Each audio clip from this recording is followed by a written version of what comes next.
नमस्कार दोस्तों, स्वागत है आपका आपके अपने YouTube channel current affairs by MK sir पर। दोस्तों, आज हम इस वीडियो में 1 जुलाई 2026 के 15 मोस्ट एमपी टॉपिक को डिटेल में कवर करेंगे और हर क्वेश्चन के बारे में इंपॉर्टेंट फैक्ट भी जानेंगे। तो पूरा वीडियो बड़े ध्यान से देखना।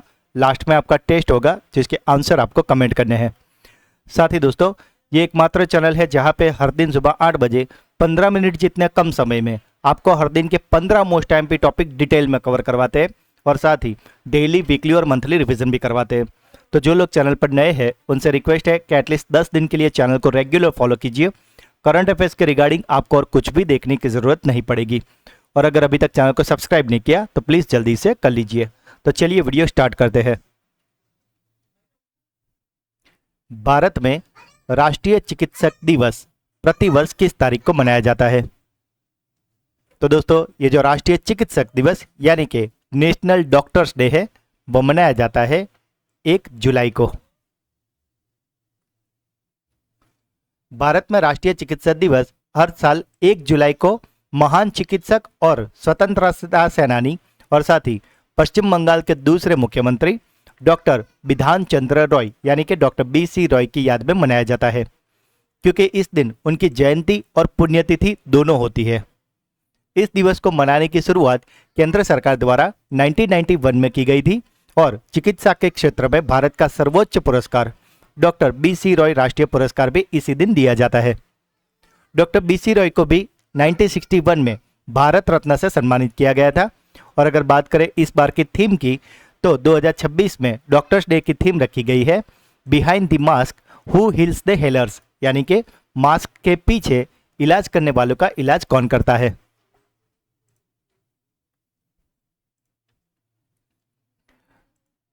केंद्रीय मंत्री अमित शाह ने हाल ही में PM family care tracker project कहाँ लॉन्च किया है? तो दोस्तों, ये जो PM फैमिली ट्रैकर प्रोजेक्ट है इसे अमित शाह जी ने लॉन्च किया है गुजरात में। केंद्रीय गृह मंत्री अमित शाह ने इसे गुजरात के गांधीनगर में लॉन्च किया और इसका मुख्य उद्देश्य है महिला और बच्चों की सरकारी योजनाओं को बिना रुकावट सीधे पहुंचना।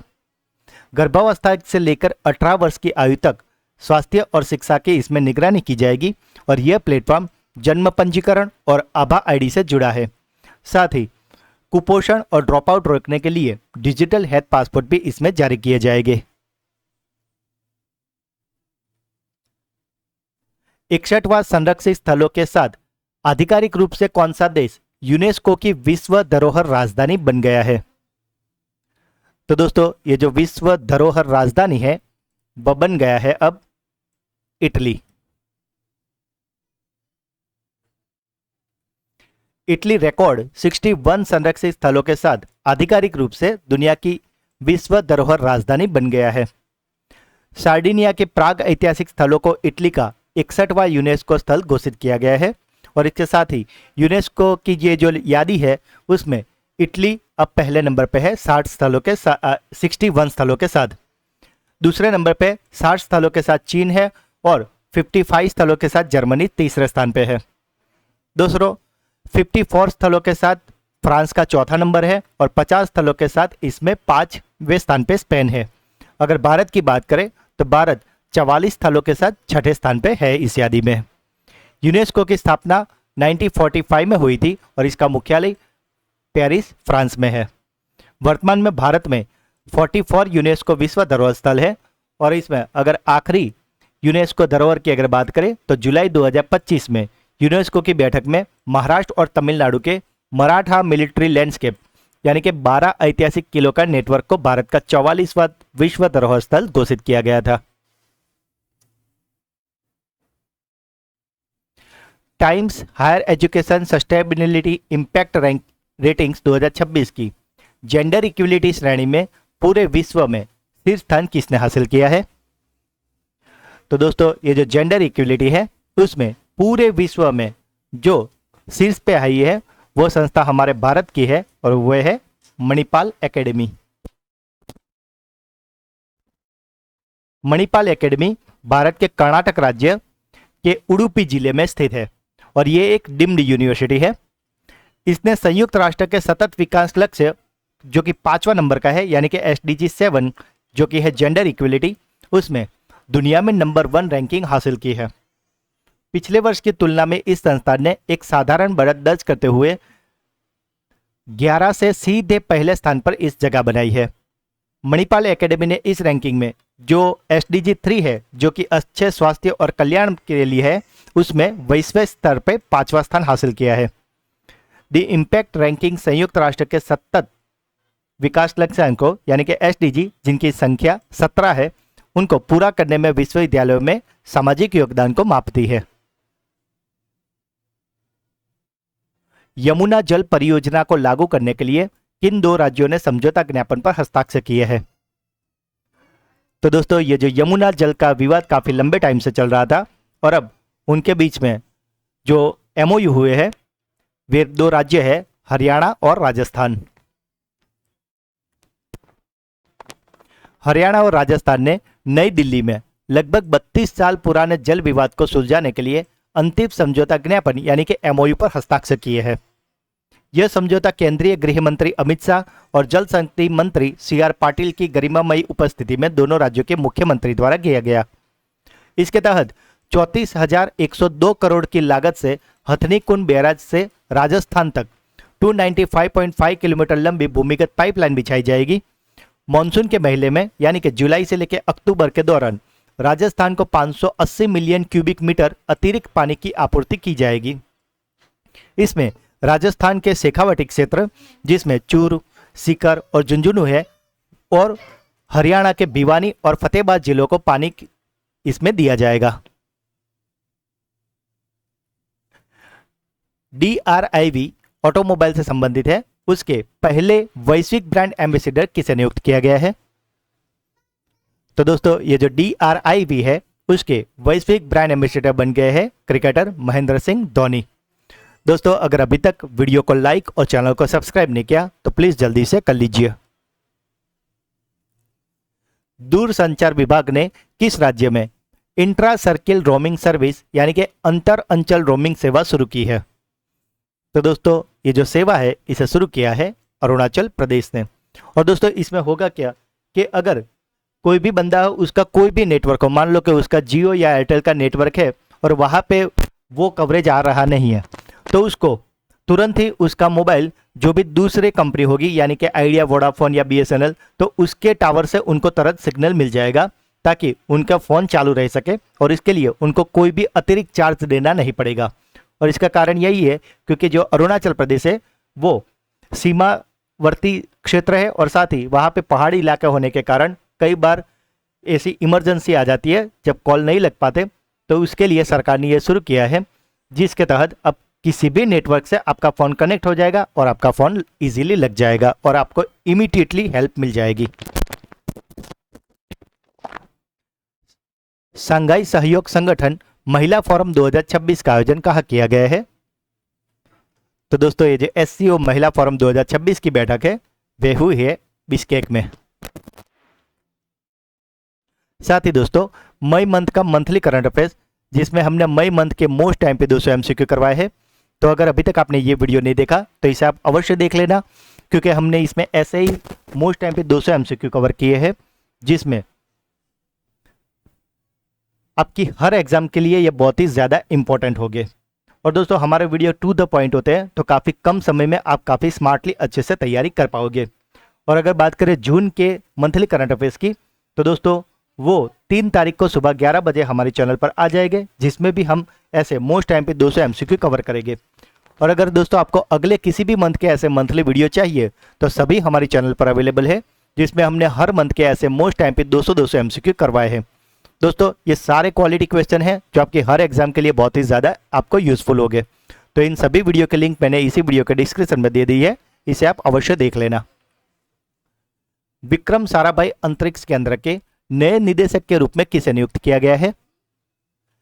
तो दोस्तों, विक्रम साराभाई अंतरिक्ष केंद्र के नए निदेशक बन गए हैं UP राजीव यानी कि उपेंद्र P राजीव। हाल ही में चीन ने किस देश के मोंगला पोर्ट के पास इकोनॉमिक जोन बनाने का समझौता किया है?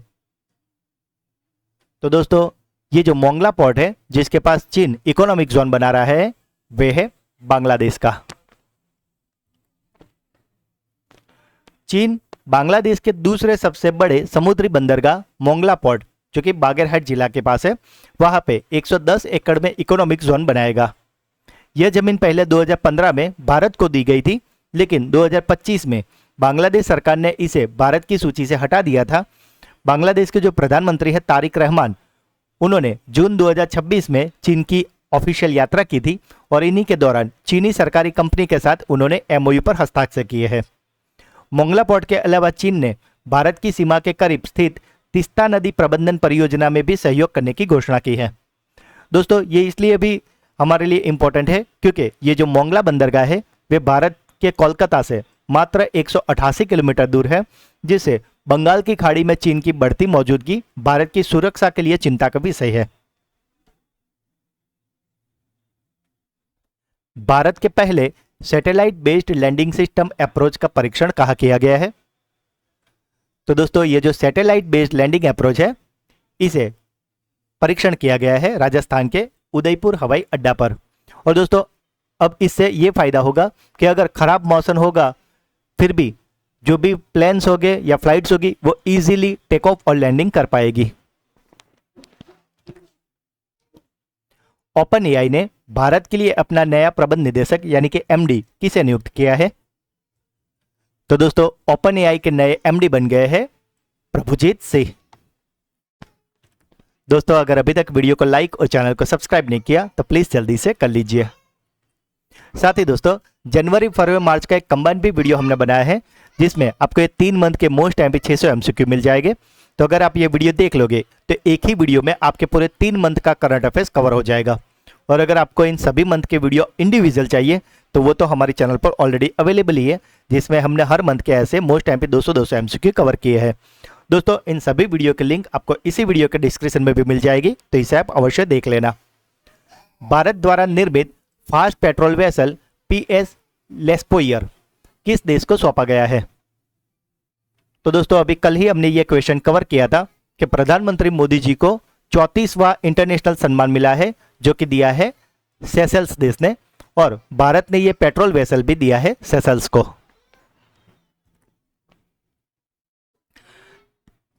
30 जून 2026 को भारतीय सेना के 31वें थल सेना प्रमुख के रूप में किसने पदभार संभाला है?